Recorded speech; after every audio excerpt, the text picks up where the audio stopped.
On today's show, Tesla outsells Jaguar. Stagnant wages could cause car sales to stall, and we take a deep dive into Freightliner's autonomous truck. All that and more coming right up on Autoline Daily.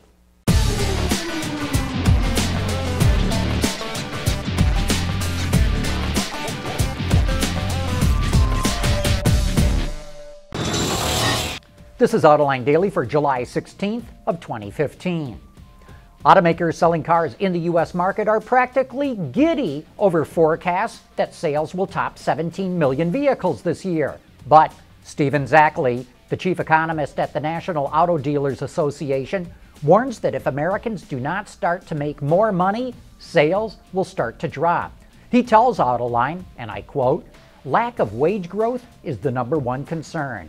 If we don't see a pickup in wage growth, we can't continue this sales rate." He says most new cars are bought by households with incomes that exceed $75,000 a year. But the median household income in the United States is $53,000.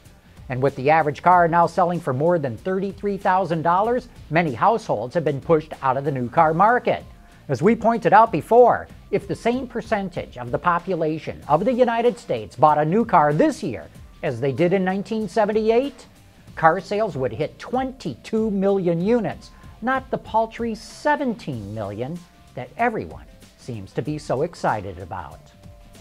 Cars with diesel engines get 30% better fuel economy than those with gasoline engines. But with cheap gasoline prices, consumers have less of an incentive to buy them. So far this year, sales of passenger cars with diesels are down 22% in the U.S. market. SUVs and light pickups with diesels are doing better. They're up nearly 4% this year. But that's less than the overall market, so they are losing market share. Volkswagen, Audi, BMW, and Mercedes dominate the sales of passenger cars with diesels.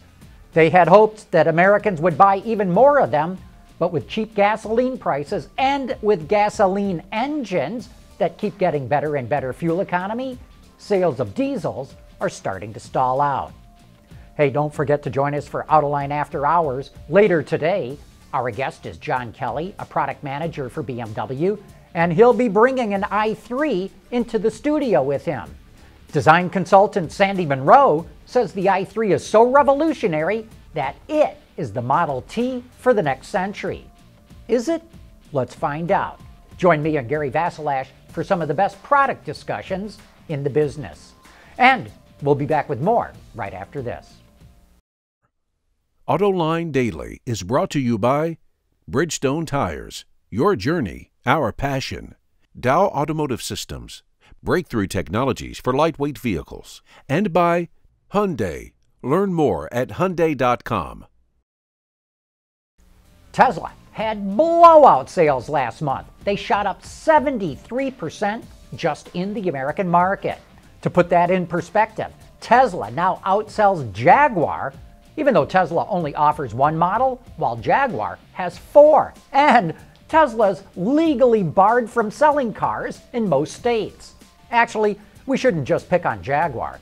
The Tesla Model S now outsells most high-end luxury cars, and the company claims its upcoming Model X will end up doubling sales. Those are very impressive numbers and represent a staggering achievement for Elon and his company. Virtual reality and 3D printing are key components in designing new cars, but now Ford is using them to help keep workers safe, healthy, and on the job. 2 to 3 years before a new vehicle is set to launch, Ford uses virtual reality to simulate the build process, using both human and virtual test subjects.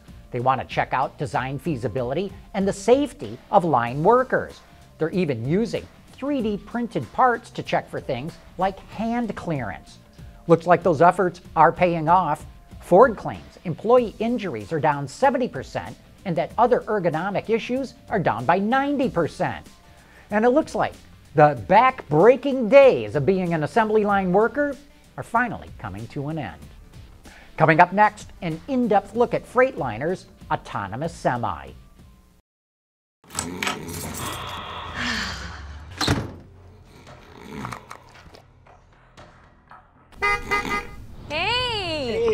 you have a good nap? The Firestone Destination LE2. Tough enough to handle anything the road throws at you. Oops. And you throw at it. Durable, dependable Firestone tires. Whatever you drive, drive a Firestone. There's more car news and industry insight from the Autoline network every day. Take a moment to click that subscribe button. You'll never miss another Autoline episode.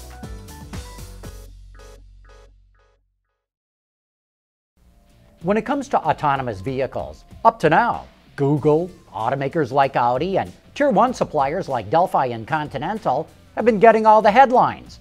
But then Daimler AG put its own twist on the technology and, at least for the moment, has stolen the spotlight.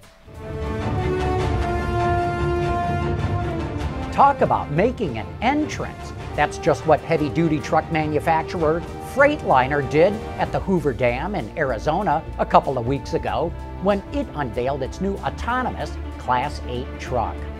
First, Freightliner turned the historic dam into the largest drive-in movie theater ever, and then had its inspiration truck make a little history of its own by becoming the first licensed autonomous Class 8 vehicle to drive on an open U.S. highway. Well, really across the dam itself, in front of media from around the world.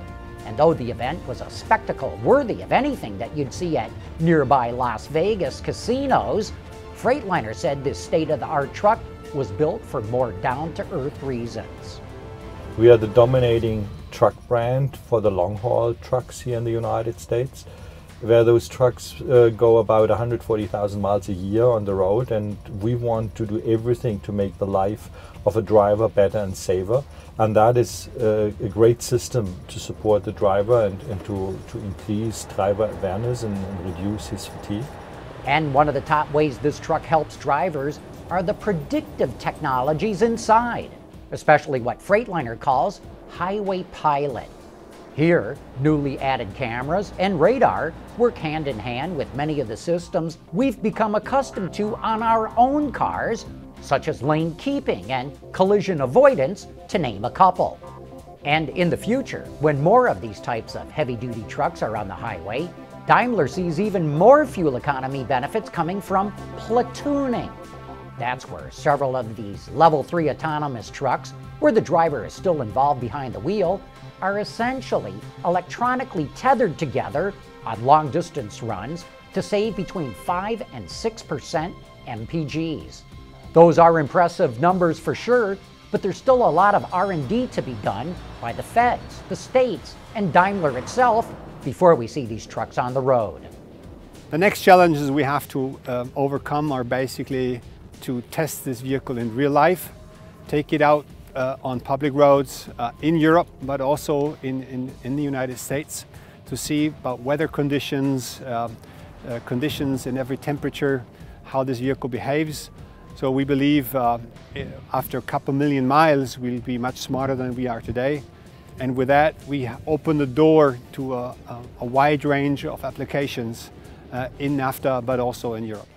Right now, there are only 2 inspiration trucks in existence, both prototypes, and they are only cleared to be driven in Nevada, at least in the U.S. Freightliner says there's still years of testing ahead before we may see one of these autonomous vehicles actually working on the road. Man, isn't that an interesting truck? Anyway, that wraps up today's show. Thanks for watching, and please join us again tomorrow.